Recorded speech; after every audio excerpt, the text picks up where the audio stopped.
یہ سندھ کے ایک گاؤں میں بنی بوسیدہ حویلی تھی جسے لوگ کالی حویلی کے نام سے جانتے تھے۔ کالی حویلی کے لیے مشہور تھا کہ وہاں جنات کا بسیرا ہے۔ سورج کے غروب ہوتے ہی لوگ اس حویلی کے پاس سے بھی نہیں گزرتے تھے۔ لوگوں کا کہنا تھا کہ مغرب کے بعد کالی حویلی میں سے کسی عورت کی رونے کی آواز آتی ہے، اور آواز کے ساتھ بہت سی جانوروں کی خوفناک آوازیں بھی سنی جاتی تھیں۔ حویلی کا خوف لوگوں پر اتنا سوار ہو گیا تھا کہ لوگوں نے حویلی کے ارد گرد کے گھر بھی چھوڑ دیے تھے۔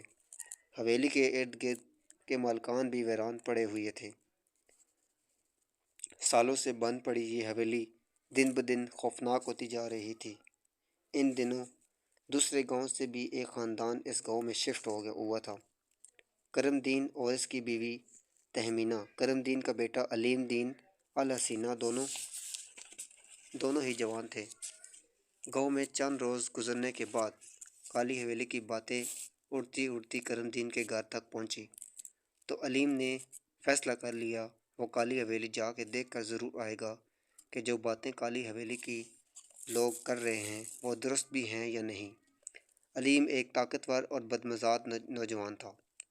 کسی کے آگے جھکنے کی اس کی فطرت نہیں تھا۔ وہ بھوت پریت جیسی چیزوں پر یقین نہیں رکھتا تھا۔ اس کے مطابق جیسا اس کا دل تھا کسی اور کا نہیں ہو سکتا تھا۔ ایک دن کرم دین اپنی بیوی اور بیٹی کے ہمراہ اپنے آبائی گاؤں گیا تو علیم نے ٹھان لی وہ آج حویلی کی جانب ضرور جائے گا۔ کھانا کھانے کے بعد وہ حویلی کی تلاش میں گھر سے نکل پڑا۔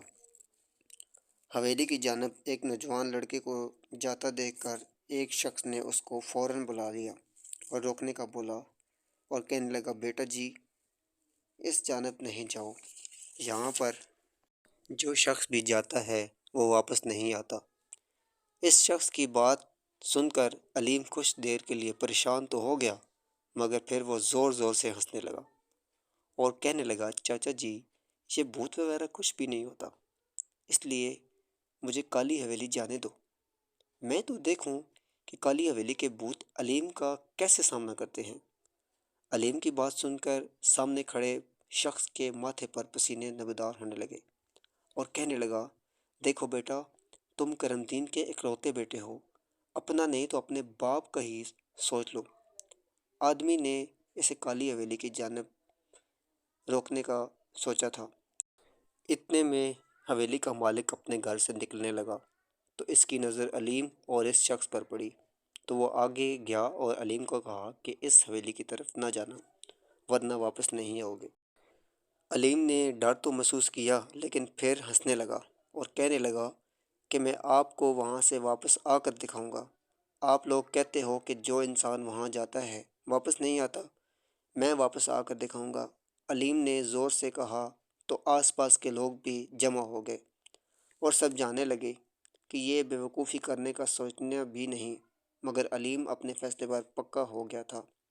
کچھ دیر بعد جب وہ نہ مانا تو حویلی کے مالک کے دماغ میں ایک خیال آتے ہوئے کہا، وہ علیم سے مخاطب ہوا، کہا کہ ٹھیک ہے برخوردار، اگر تم جانا ہی چاہتے ہو تو ایک کام کرو، میرے پاس کچھ قلعے ہیں جو ایک بزرگ نے مجھے دی تھی۔ بزرگ نے کہا تھا کہ اگر یہ قلعے مغرب کے بعد حویلی میں ٹھونک دی جائیں تو وہاں موجود آسیب ختم ہو جائیں گے، لیکن پورے گاؤں کے سامنے تمہیں کہنا ہوگا کہ تم حویلی اپنی مرضی سے جا رہے ہو، تمہیں کچھ ہوا تو ہماری ذمہ داری نہیں ہے۔ میں وعدہ کرتا ہوں اگر تم حویلی سے سلامت واپس آئے تو حویلی میں تمہارے نام کر دوں گا۔ حویلی کے مالک کی آفر سن کر علیم خوشی سے نڈال ہو گیا اور اس کا ارادہ اور مضبوط ہو گیا تو کہنے لگا، ٹھیک ہے آپ مجھے قلعے لا کے دیں۔ مغرب ہونے میں کچھ ہی دیر تھی۔ لوگ اسے سمجھانے کی غرض سے اس کے پاس آنے لگے۔ کسی نے کہا ایک بار سوچ لو، کسی نے کہا نہ جاؤ واپس نہیں آؤ گے، لیکن علیم نے ایک نہ سنی۔ کچھ دیر کے بعد مغرب کی اذان ہو گئی تو مالک سے کیلیں اور ہتھوڑی لے کر وہ حویلی کی جانب بڑھ گیا۔ پورا گاؤں اس کو دیکھ رہا تھا، سب کے چہرے پر خوف تھا۔ وقت جیسے جیسے گزرتا گیا ویسے ویسے اندھیرے میں تیزی آتی رہی۔ کافی دیر چلنے کے بعد وہ کالی حویلی کے سامنے کھڑا تھا۔ بھیانک حویلی کو دیکھ کر وہ گھبرا گیا پورا جسم پسینے میں بھیگنے کے بعد جب اسے سمجھ آیا کہ چمگادڑیں تو قدیم اور جنگلوں میں ہی ہوتی ہیں، تو وہ آگے بڑھ گیا۔ اندر جاتے ہی اس کے کانوں میں تیز ہواؤں کی آوازیں آنے لگیں۔ دل کی کیفیت ایسی تھی جیسے ابھی دل باہر آ جائے۔ 5,000 پر مشتمل اس بھیانک اور اندھیرے میں ڈوبی ہوئی حویلی، اس سے پہلے کہ وہ کالی حویلی میں داخل ہوتا تو اسے کتے بلیوں کی آوازیں آنے لگیں۔ یہ آوازیں اتنی بھیانک تھیں کہ وہ گھبرا گیا تھا۔ جنگل، خوفناک آوازیں اور سامنے کھڑی کالی حویلی۔ اس کا دل کیا کہ وہ واپس چلا جائے، مگر اس کو حویلی کا لالچ یاد آتے ہی اس کی ہمت جاگ گئی تھی۔ وہ حویلی کے اندر داخل ہو گیا۔ بڑا سا لوہے کا دروازہ کھولتے ہی چمگادڑوں کا ہجوم حویلی سے نکلا، جیسے دیکھ کر وہ گھبرا گیا۔ وہ اس وقت تنہا کھڑا تھا۔ ایسا محسوس ہو رہا تھا جیسے کوئی ابھی آ جائے گا۔ زیادہ اندر جانے کا فیصلہ چھوڑ کے وہ وہیں بیٹھ گیا اور کیل ٹھوکنے لگا۔ سناٹے کے ماحول میں کیل کی آوازیں اتنی زیادہ تھیں جیسے اس کا دل اندر سے باہر آ رہا ہو۔ وہ پسینے میں خوف سے ادھر ادھر دیکھتا، تیزی سے کیل ٹھونک رہا تھا۔ ایسا محسوس ہو رہا تھا کہ اس کا دل کام کرنا بند کر دے گا۔ ہاتھ پاؤں کھپ کھپا رہے تھے۔ زمین میں کیل ٹھوکنے کے بعد وہ جیسے ہی کھڑا ہوا تو جیسے ہی اس کو کسی نے پکڑ لیا تھا۔ وہ اپنی جگہ پر کھڑا رہ گیا۔ آنکھیں باہر کو آ گئی تھیں۔ چند سیکنڈ بعد اس کی آنکھ، ناک اور منہ سے تیزی سے خون آنے لگا۔ سانس بند ہوتے ہی وہ زمین پر گر گیا تھا۔ ساری رات گاؤں والے اس کا منتظر تھے، مگر وہ واپس نہیں آیا۔ اگلے دن کرم دین اپنے گھر پہنچا تو لوگوں سے اپنے بیٹے کے بارے میں پوچھا تو علیم کی ماں تیز تیز رونے لگی۔